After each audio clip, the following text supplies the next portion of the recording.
Nos ajudem com um like aí, porque o A Deriva é o menor podcast da podosfera e precisamos da sua ajuda. Dá um like para nos ajudar. Eu adoro esse início. E como é que foi essa história que tu foi de Nova York a São Francisco? Tu cruzou os Estados Unidos inteiro. Eu tinha feito alguns desafios, que eu fiz os 4 desertos, né? E daí em 2009 eu decidi que eu ia cruzar os Estados Unidos para vender. Aí aquela pergunta que você fez, como que eu ia ajudar as crianças, né?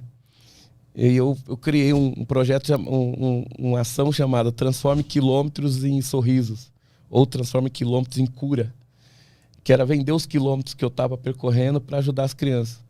E aí eu falei, eu vou correr de São Francisco a Nova York. De São Francisco a Nova York. A primeira ideia, né? Tá, isso aqui. Que eu queria chegar dentro da maratona de Nova York. Mas aí eu não consegui a inscrição para Nova York. A organização falou que ia causar tumulto. Eu achei incrível o jeito que eles falaram. Como assim? Ia causar tumulto a minha chegada, depois de ter cruzado os Estados Unidos, chegar na maratona. Tá. Ia mexer na logística. Eu achei maravilhoso, porque eles olharam com respeito isso. Uhum. Aí eu agradeci e aí eu falei, então eu vou ter que ver um outro jeito. Daí eu vi uma festa, a Brazilian Day, que era organizada pela Globo lá em Nova York. E eu entrei no site e falei que eu queria fazer a largada no Brazilian Day. E para minha surpresa, no outro dia, a diretora da prova, da festa, falou assim, nossa, que incrível, Carlos, maravilhoso, conte com a gente. Daí ela pegou e me oficializou na prova, na festa, como jurado da Miss Brazilian Day. E eu levei um ciclista, um amigo meu, Francisco, né, que era paraibano. Ele ia levar tudo na bicicleta, as coisas que a gente precisava, e me acompanhar, eu correndo e ele pedalando. E a gente foi para Nova York, um jornalista que tinha criado o primeiro jornal em português lá em Nova York, recebeu a gente na casa dele, né, o Brazilian Press. Aí ele me recebeu na casa dele, foi o nosso Cerone lá, colocou a gente com todos os artistas, a Alcione, a Elba, né, e Carlinhos Brau. E aí a gente fez a largada. Na festa, tinha mais de 2 milhões de pessoas na festa. A gente fez a largada ali naquele clima gostoso, né? Aí teve um monte de aqueles motoqueiros da Harley Davidson. Sim. Foram acompanhando a gente até Newark, saída de Newark, da New Jersey, né? E aí a gente seguiu pela Rota 6, no meio dos Estados Unidos. Não é Rota 66, que o pessoal fala, Rota 6 com a 44, bem no meio. E aí eu cruzei 11 estados, né, até chegar na Golden Gate lá em São Francisco. Foram 5.130 quilômetros em 59 dias e meio. 59 dias e meio. E foi assim, uma travessia incrível, porque a gente fez amigos em cada estado, cada cidadezinha. O americano abraçou a gente. A imprensa americana abraçou a gente. Meu inglês é horrível. O paraibano nunca tinha saído do Brasil, não falava nada de inglês. Jornalistazinho, eu tinha uma carta do ministro do esporte, né, na época, né? Eu peguei uma carta institucional. Nessa carta explicava o que eu estava fazendo. Então, quando os policiais paravam, eu mostrava para eles, estava traduzido em inglês juramentado. Eles olhavam, ficavam malucos, já ia comunicando os outros. Então, o respeito que a gente teve na estrada nos Estados Unidos foi incrível. E como é que fazia? São 2 meses correndo. 2 meses. Parava onde? Comia onde? Dormia onde? A gente chegava, a estratégia era a seguinte, para economizar, a gente acampava 4 dias e pelo menos 1 dia ou 2 a gente dormia em hotel, né? E para nossa surpresa, isso era a estratégia que a gente montou. Vamos acampar, que tinha tenda, tudo, né? E quando dá, a gente negocia o hotel, tenta reduzir o valor da diária, e aí a gente fica no hotel. Mas como saiu na imprensa logo na saída, aí muitas pessoas queriam ajudar de alguma forma. Então as pessoas ofereciam a casa delas. Quando a gente chegava na cidade, a pessoa falava assim, o hotel já está pago para vocês. Caralho. Surpresas boas. Então a gente ficou muito em casa de americano, no meio do nada. Nebraska, Ohio, Indianápolis, caramba. Depois de Nebraska Bota aí. Caramba. Traça essa rota aí de Nova York a São Francisco. Denver. Lá em Denver, do Colorado. Vamos botar Nevada. o mapa pra gente entender, ter a perspectiva do que foi que tu fez. E foi assim, cada lugarzinho desse teve pessoas que recebeu a gente, que ofereceu a casa. Americanos que nunca não tinha saído do meio dos Estados Unidos. Que nem quem mora no meio dos Estados Unidos nunca vai, dificilmente vai à praia. Mas como é que era? Tu chegava numa cidade, batia na porta, o cara já tava te esperando? Como é que ele sabia que tava a gente ia na hora, mas muitos tinham visto a gente na TV. Aham. E muita gente, do nada, aparecia uma pessoa na estrada e falava, ó, daqui tantas milhas você vai chegar na cidade de Milford, por exemplo. Aham. Você vai ficar na minha casa. Aquilo arrepiava. Caralho, isso acontecia E ia acontecendo em todos os sucessivamente. lugares. É. Mas teve algum lugar que ninguém ajudou e vocês ficaram por conta própria? Sim, ou foi uma Não coisa teve, constante? foi Cara, que constante. loucura. Foi muito constante. E aí, essa aí foi a rota que tu fez ou foi? Isso. Ali tá Nebraska no meio, né? O pessoal tá Mais pra vendo cima. o mapinha? Isso aí mesmo. Nebraska, aí descemos para Nevada e chegamos na Califórnia, ali pro Sacramento e entramos na Golden Gate. Isso aí, Nova York, Pensilvânia, Ohio, Indiana, Então foi Pensilvânia, Ohio, Indiana, Illinois. Illinois, Aí- Nebraska, Nebraska então. Foi Iowa ou Missouri ali? Depois de lá em Illinois. cima. Illinois, Iowa ali? Iowa Ah, Nebraska. e Nebraska. Depois aquela. Depois veio Colorado, né? Pegou um pouco da. Como é que aquele Utah. estado eu não conheço? Wyoming. Aquele ali, esse aqui pegou? Ou foi por baixo? Foi por baixo, foi Denver. por Colorado ali. Ah, Colorado. tá. aquele Denver, Utah, Nevada Nevada e e chegou. daí cheguei em Sacramento, São Francisco. E em todos os lugares as pessoas A ajudaram. gente teve recepção, teve pessoas que chegavam que eles tinham visto de alguma forma a gente, ou pessoas que nem vai, você me recebeu na sua casa, aí você virava já praticamente um agente. Uhum. Pelo menos nas próximas 10 cidades, ele ia mobilizando as pessoas. Ligava pro cara que conhecia na próxima cidade. Aí Ó, o era cara tá indo aí. fazendeiro, era sitiante, era dono de hotel. Mas teve alguma roubada nesse caminho todo aí? Algum lugar? Só um dia que a gente estava aí na Pensilvânia, logo no início, né?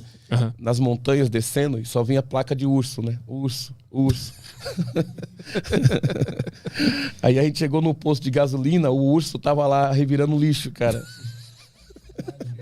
E Aí tinha um porto-riquenho, o cara tava dentro do posto de vidro, ele abriu. Vem lá, vem. Apavorado. Só que eu olhei de longe, eu pensei que era um cachorro, né? O urso era enorme. Os 10 metros de Enorme. altura, um cachorro. E eu pensei que era um cachorro. Porque você tá na estrada, você tá... Aí o Francisco, é um urso, vamos voltar. Eu falei, não, vamos seguir em frente. Não é urso, aquilo é cachorro, você tá vendo coisa. Na hora que a gente viu, era um urso. E o cara, seus malucos, né? Tipo, Entra aqui. daí a gente entrou, a urso ficou lá, revirando. Não foi uma roubada, né? A gente Sim, levou sim. um susto. Aham. E aí ele foi embora. Foi Só embora, que é normal lá esse negócio, né? Aham. Os ursos saem das coisas e vai revirar lixo, né? E qual dos estados foi o mais difícil em questão de clima ou de A terreno? gente pegou um pouco de tudo. Quando a gente chegou em Nevada não, no Colorado, nevou mesmo. Muita neve, né? Bem no meio aí. Então mudou o clima. A gente pegou tempestade em Nebraska, com vento forte. E quando chegou em Denver, tava nevando pesadamente. E aí a gente ficou, a maior parte desses lugares no Colorado ficou em hotel. E aí Nevada, cara, foi uma situação maluca. Lá tem muito cassino, né? Uhum. Sim, sim. Não é em Las Vegas, Mais pra mas esquerda. as cidadezinhas, Aí. de lá de Nevada, todas elas são hotel cassino. Aham. Aí eu com dólar, não tinha cartão de crédito, né? Com dólar, cheguei lá para pagar o coisa, a menina falou, só com cartão de crédito, não podia pagar em dinheiro. Putz. É uma espécie de segurança que eles tinham, Aham, aham. que era cassino, então tinha que identificar o cara. E só pagar com dólar e deixar o passaporte, na cabeça deles, né? A gente não entendeu muito isso, que eles não queriam aceitar em dinheiro, então a gente não podia ficar. Eu falei, pô, a gente tá perto de um monte de hotel, tinha uma cidadezinha chamada Deli. Sabe aquela cidadezinha pitoresca, né? De montanha, com chás, com cafés, né? Os hotéis bonitos. Não podia ficar. Daí o que a gente fez? Saiu da cidade, subimos as montanhas, aí montamos nossa barraca no meio dos pinheiros, assim, e a neve caindo a noite toda, né? Aí nesse dia foi engraçado, porque o Francisco, pô, nunca tinha visto neve, né? Aí chegou na madrugada, tipo 2, 3 horas da manhã, eu acordo assim, né? a barraca pesada, cheia de neve. Aí, frio pra caramba, né? Só que a gente tava bem equiparado com roupa pra neve e tudo. Aí eu olhei o saco de dormir, ele tava duro assim, né? E todo coberto, só com a testa pra fora. Eu olhei, eu falei, meu Deus, Francisco, né? Congelou. Aí eu fiz assim, Francisco, né? E ele nada. Eu falei, Francisco e nada. E eu, Francisco e ele nada. Meu, chegou uma hora eu fiquei apavorado. Eu falei, Francisco, acorda. Aí ele, o que é, filhote? Eu falei, meu, pensei que você tinha morrido. Congelado. Realmente, eu pensei que ele morreu congelado, cara. O cara nunca tinha visto neve. Aí ele, pô, que sono é esse, cara? Você nem respira. Sabe como você olha uma pessoa nem respira, cara? Durinha. Aí daí eu falei pra ele, ó, o seguinte, eu vou falar uma coisa pra você. Nem eu vou levar seu caixão. E nem você vai levar o meu. A gente não vai morrer você não vai voltar com o meu caixão, nem eu vou voltar com o meu caixão. Nós vamos voltar os dois juntos pro Brasil. Aí ele, é o que eu espero. Mas eu fiquei com medo do caramba, né? E que mês vocês saíram de Nova York? Saímos em setembro, era o último dia do verão. Ah, saíram no dia no bom. Último dia do verão. Só pegamos, assim, saindo de Nova York um dia bonito. Depois começou chuva. E aí foi mudando, até chegar neve. Aí foi interessante, saiu de Nevada, entra na Califórnia, muda tudo. Uhum. Aí você vê o sol de novo, aquela temperatura agradável. A gente correu naquelas plantação de uva e de morango, né? Então a gente entrava naquelas fazendas, ia comer queijo, e chupar uva que os caras davam. Era muito, só não tomava o vinho. Sim. Não tomava o vinho porque, eu falei, quando chegar em São Francisco, a gente vai tomar umas 10 garrafas de vinho dessa. Mas a gente sentava e degustava, entrava nas fazendas, tinha degustação, salame, queijo, né? E eles davam pra gente uva, davam morango também. Foi muito legal o respeito que a gente teve na estrada. Os caminhoneiros, por exemplo, eles viam que a gente estava no acostamento, eles saíam da pista pro outro lado, baixavam a velocidade, ultrapassava a gente, chegava lá do outro lado, ele buzinava. Caralho. Os desafios que eu fiz no Brasil eram o seguinte, o cara buzinava. Só dava pulo, né? Eu nunca me assustei tanto como nas estradas do Brasil. Os caras passam buzinando. Sai daí, caralho. Buzina pra jogar você da pista. Então, aqui a gente tem que correr na contramão. Lá a gente corria de costa. Um acostamento normal. Uhum. Aqui eu corro na contramão, olhando pros carros. Sim. Nunca de costa. E nessa travessia, nesse cruzamento dos Estados Unidos aí, a maior parte do tempo tu vai correndo ou tu vai caminhando? Correndo e andando. É 50-50? Não tem uma regra. Normalmente, depois das 3 da tarde é onde que eu ganho mais energia. É engraçado que você começa a identificar os seus pontos de energia, os horários de energia que você tem. De manhã eu sempre começava caminhando rápido, né? E ficava cantando que nem um louco. Então o Francisco foi um cara que teve muita paciência comigo, porque eu ficava cantando piada e cantando.